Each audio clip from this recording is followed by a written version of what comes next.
आदमी का शासन चलता है। लोकतंत्र देश में ही खत्म नहीं हुआ, भारतीय जनता पार्टी के अंदर भी लोकतंत्र कहीं गायब हो गया है। सीट हार गए थे और धूमल जो थे आडवाणी जी के समर्थक थे, उनको हटाना प्रधानमंत्री मोदी की मजबूरी थी और अपने चेहरे, अपने दल बल, अपने गैंग के लोग लेके आना जरूरी था।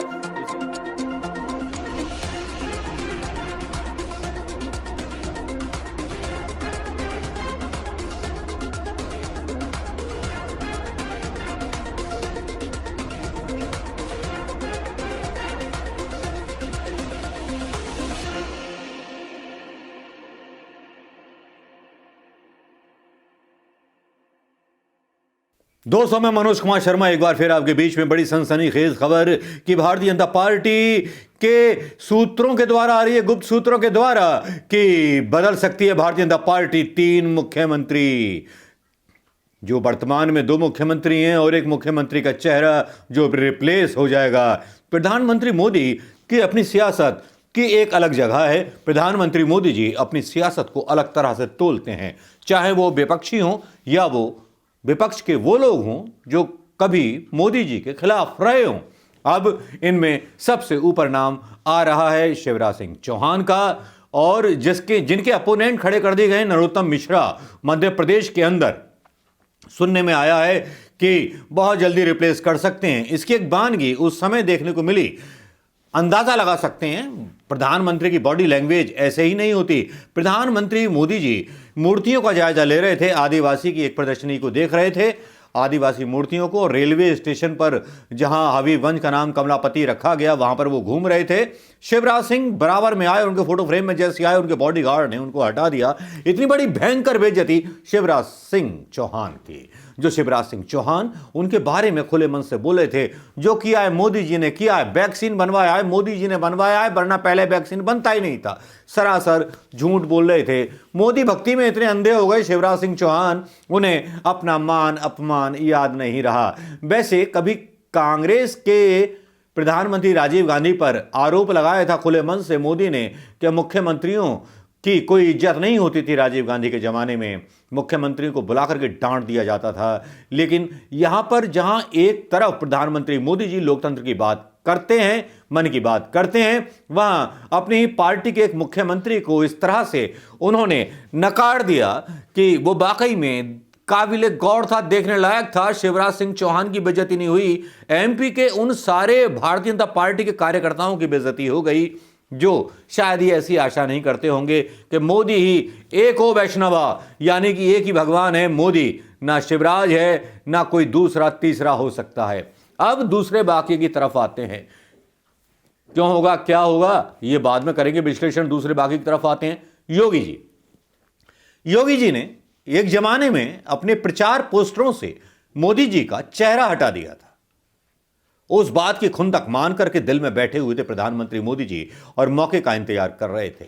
आपको याद होगा कि वैसे तो कोई प्रधानमंत्री हाईवे का उद्घाटन करता नहीं है, लेकिन प्रधानमंत्री मोदी जी वो चीज हैं जो हनुमान जी की मूर्ति और जमीन से निकल आए तो उसका भी उद्घाटन कराएं। वो इस परंपरा के व्यक्ति हैं। क्या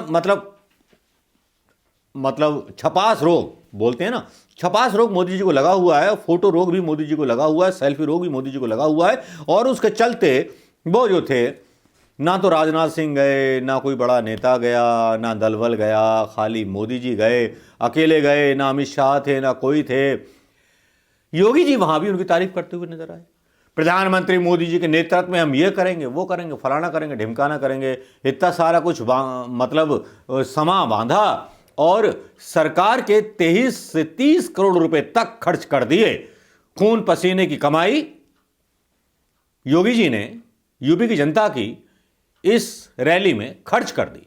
हालांकि इन रैलियों का हिसाब होना चाहिए, चुनाव आयोग को भी इस पर थोड़ा सा संज्ञान लेना चाहिए। वैसे चुनाव आयोग का वो कार्यकाल भी 5 साल बढ़ाया जा सकता है, जिस तरह से सीबीआईडी ईडी का भी कार्यकाल बढ़ा दिया गया है। लेकिन यहां पर अब योगी जी का चेहरा उस समय देखने लायक था। योगी समर्थकों की इतनी बड़ी बेइज्जती हुई कि वो वाकई काबिले गौर थी। योगी जी जहां एक तरफ हिंदू धर्म का नारा देते हैं, वंदे मातरम का नारा देते हैं, अपराध मिटाने की बात करते हैं, दूसरी तरफ उनके अपोनेंट गृह मंत्री का बेटा बना रहता है जेल में और गृह मंत्री रहता है। योगी जी कुछ नहीं कर पाते और योगी जी को सड़क पर लावारिसों की तरह छोड़ करके मोदी जी चलते बनते हैं। प्रधानमंत्री मोदी जी यूपी का अपमान करते हैं, ये दूसरी बार। पहले एमपी का अपमान किया, फिर यूपी का अपमान किया, योगी आदित्यनाथ का अपमान किया।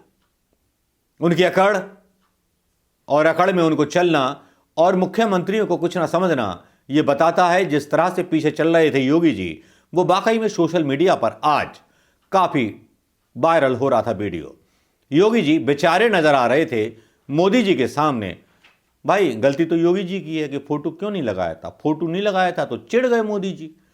अब इसी संज्ञान में कुछ अंदाजे, कुछ चीजें चल निकली हैं, कुछ राजनीतिक इशारे प्रधानमंत्री मोदी जी के होते हैं अपने कार्यकर्ताओं को और अपने समर्थकों को देने के लिए। वो कुछ इस तरह से, जिस तरह से शिवराज सिंह चौहान को साइडलाइन किया गया, उससे उनकी एक तरह से बेइज्जती की गई, एक तरह से संदेश दिया गया बीजेपी में नरोत्तम मिश्रा के समर्थकों को और मोदी के समर्थकों को कि शिवराज सिंह चौहान को हम शायद जल्दी बदल सकते हैं। ये बॉडी लैंग्वेज को हम पढ़ करके बता रहे हैं, अनुमान बता रहे हैं।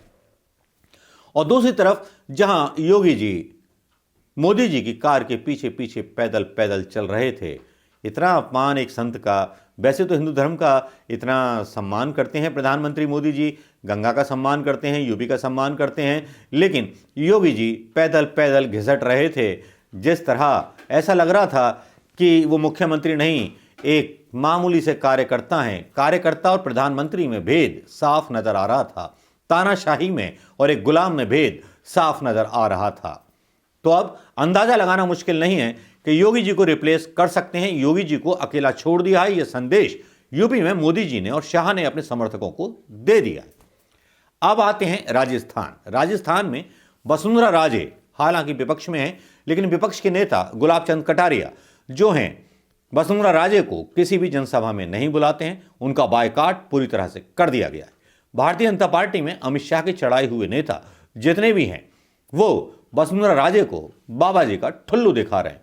वसुंधरा राजे को भी आगे से राजस्थान का मुख्यमंत्री चेहरा होंगी नहीं होंगी, ये थोड़ा सा अनुमान लगाना मुश्किल है। इन ओवरऑल कंक्लूजन ये निकलता है कि योगी और शिवराज का पत्ता कटना तय है। कब कटता है, कैसे कटता है, यह देखना बाकी है। तीसरे मुख्यमंत्री हैं जयराम ठाकुर। जयराम ठाकुर जिन्होंने प्रधानमंत्री के खिलाफ बयान दे दिया, महंगाई के खिलाफ बयान दे दिया। तब यह माना गया कि जयराम ठाकुर ने यह बड़ी गलती कर दी कि महंगाई के बारे में उन्होंने इस तरह का बयान दे दिया जो सीधे सीधे मोदी जी की कार्यशैली पर सवाल उठाता है। तब ये 3 स्टेट जो भारतीय जनता पार्टी के हैं, इन तीनों स्टेट्स के मुख्यमंत्री, 2 मुख्यमंत्री तो प्रधानमंत्री मोदी की बॉडी लैंग्वेज से पता चलते हैं और तीसरे मुख्यमंत्री ने तो अपने पैरों पे कुल्हाड़ी खुद मार ली हिमाचल के जयराम ठाकुर ने महंगाई के बारे में बोल करके। तो अब क्यों ना समझा जाए कि भारतीय जनता पार्टी में केवल एक आदमी का शासन चलता है। लोकतंत्र देश में ही खत्म नहीं हुआ, भारतीय जनता पार्टी के अंदर भी लोकतंत्र कहीं गायब हो गया है। उसको ढूंढना पड़ेगा, कहीं तलाशना पड़ेगा। लेकिन क्या होगा अगर शिवराज को हटा दिया? क्या होगा वसुंधरा राजे का अगर साथ न लिया गया? क्या होगा जयराम ठाकुर को न लिया गया? जयराम ठाकुर का आना ना आना, क्योंकि वो एक एक्सीडेंटल मुख्यमंत्री थे, क्योंकि धूमल सीट हार गए थे और धूमल जो थे आडवाणी जी के समर्थक थे, उनको हटाना प्रधानमंत्री मोदी की मजबूरी थी और अपने चेहरे, अपने दल बल, अपने गैंग के लोग लेके आना जरूरी था। इसलिए जयराम ठाकुर को लाया गया था। लेकिन मोदी जी को उम्मीद नहीं थी कि हिमाचली इतने स्पष्ट होते हैं कि महंगाई के बारे में इतना स्पष्ट बयान भारतीय जनता पार्टी का वो मुख्यमंत्री दे देगा जो मोदी जी की कृपा से मुख्यमंत्री बना हो। धूमल जी को एमएलसी भी जिता सकते थे, कुछ भी जिता सकते थे, बना सकते थे मुख्यमंत्री, लेकिन वहां मोदी ने उनसे दूरी साध ली थी। अब आते हैं शिवराज सिंह चौहान। शिवराज सिंह चौहान के साथ 36 का आंकड़ा अमित शाह का और मोदी का हमेशा से रहा है। अंदर खाने सत्ता के गलियारों में ये खबरें आम रही हैं। जिस तरह की बॉडी लैंग्वेज मोदी जी ने दिखाई वो काफ़ी काबिल गौर थी। योगी के साथ जिस तरह का दुर्व्यवहार मोदी जी के द्वारा किया गया, खुद गाड़ी में बैठ के आगे निकल लिए और योगी जी पीछे पीछे घूम रहे थे, वो वाकई में भारतीय जनता पार्टी के लोकतंत्र पर, अंदर के लोकतंत्र पर सवाल उठा रहा था। हालांकि कांग्रेस के लोकतंत्र पर सवाल मोदी जी खुले मंचों से उठाते रहते हैं। अब दोस्तों, ये 3 मुख्यमंत्रियों को जाना तय हो चुका है, ये तो आप मान लीजिए, नोट कर लीजिए। नमस्कार, जय हिंद दोस्तों।